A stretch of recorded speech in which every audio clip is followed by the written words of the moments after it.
Konsep zakat pendapatan.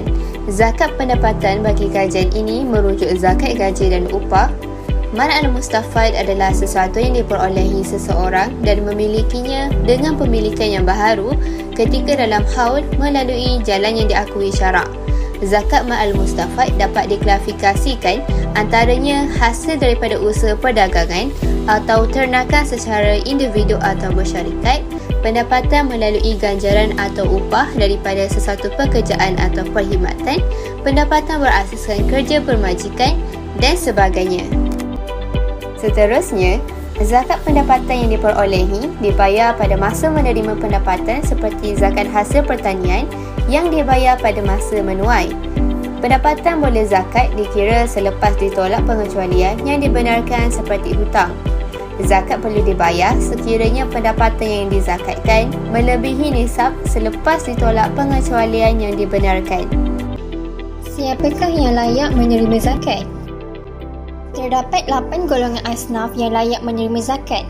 Yang pertama ialah fakir, iaitu golongan miskin tegar yang tidak mempunyai harta atau pendapatan langsung, di mana miskin pula adalah golongan miskin yang pendapatannya tidak mencukupi untuk menampung keperluan harian. Seterusnya ialah amil, iaitu orang yang menguruskan untuk memungut, menyimpan kira, membuat senarai orang yang layak untuk menerima zakat dan kalender kewangan.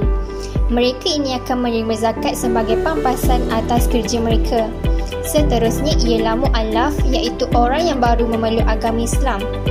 Yang kelima ialah riqab, iaitu seorang yang telah berkontrak dengan tuannya untuk membeli dirinya daripada perhambaan berhak menerima zakat. Yang keenam ialah gharimin, iaitu seorang yang berhutang, iaitu terdapat dua keadaan di mana keadaan pertama ialah penjamin yang mengambil tanggungjawab hutang orang lain untuk mendamaikan dua pihak yang bertelaga. Jika orang tersebut meminta wang zakat untuk melunaskan hutang ini, maka dia harus diberikan zakat. Keadaan kedua ialah apabila sesiapa yang berhutang dan tidak mempunyai wang untuk membayarnya akan diberikan zakat untuk membantu membayar hutangnya, sama ada jumlahnya besar atau kecil. Yang ketujuh ialah fisabilillah, iaitu orang yang berjuang di jalan Allah. Sebagai contohnya ialah seorang penuntut ilmu, maka dia layak untuk menerima zakat. Yang terakhir ialah Ibnu Sabil, iaitu pengembara yang berada di negeri asing dan kehabisan wang. Dia juga berhak untuk menerima zakat. Bagaimanakah cara zakat diagihkan? Agihan zakat melalui skim bantuan oleh Majlis Agama Islam Wilayah Persekutuan mempunyai 6 kategori. Kategori yang pertama ialah kategori kebajikan. Pihak Majlis Agama Islam Wilayah Persekutuan menyediakan bantuan untuk aktiviti kebajikan seperti bantuan malapetaka yang disalurkan kepada mereka yang ditimpa musibah seperti banjir, kemalangan maut, tanah runtuh dan kebakaran. Selain itu, terdapat juga bantuan perkahwinan, bantuan Aidilfitri, bantuan perlindungan takaful dan bantuan guaman syar'i. Seterusnya ialah kategori pendidikan. Majlis Agama Islam Wilayah Persekutuan menyediakan beberapa bantuan pendidikan yang meliputi peringkat pengajian di sekolah dan pusat pengajian tinggi. Antaranya ialah bantuan am persekolahan, bantuan am pelajaran IPT, bantuan pakaian dan peralatan sekolah, bantuan beasiswa dan bantuan persediaan IPT. Ia adalah untuk memastikan anak-anak keluarga asnaf mendapat peluang pendidikan dari peringkat sekolah sehingga pengajian tinggi. Seterusnya ialah kategori perlindungan. Majlis Agama Islam Wilayah Persekutuan membantu penerima zakat dengan memberikan bantuan penginapan yang merangkumi bantuan deposit sewa rumah, sewa bulanan, pembinaan dan pengubahsuaian rumah.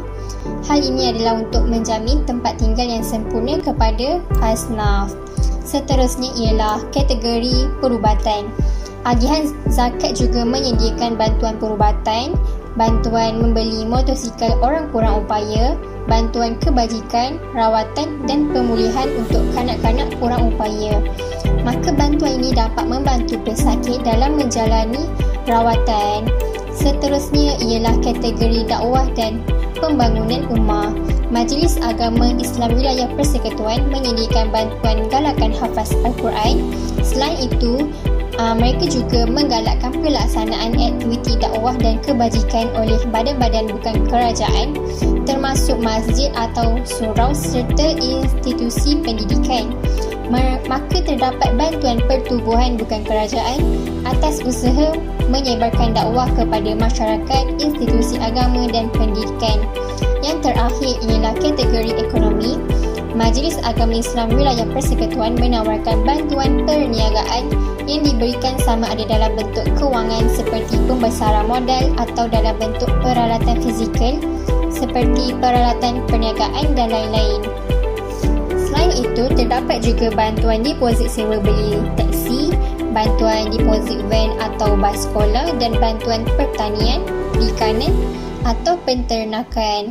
Maka bantuan ini adalah bertujuan membantu dan menggalakkan penerima zakat untuk menjana pendapatan sendiri dalam perniagaan dan keusahawanan.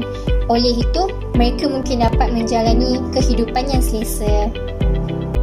Zakat pendapatan dikenakan zakat sebanyak 2.5% apabila mencukupi nisab, iaitu sebanyak nilaian 20 miskal emas tanpa disyaratkan haul.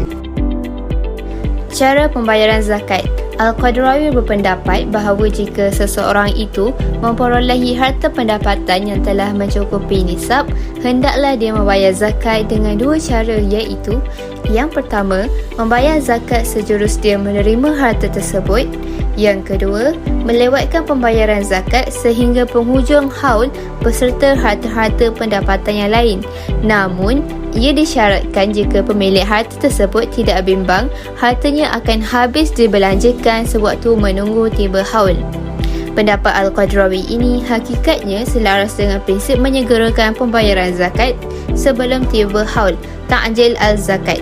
Dalam perbahasan ulama, Al-Nawawi juga menjelaskan zakat boleh disegerakan bayarannya sebelum tiba haul apabila harta tersebut mencukupi nisab.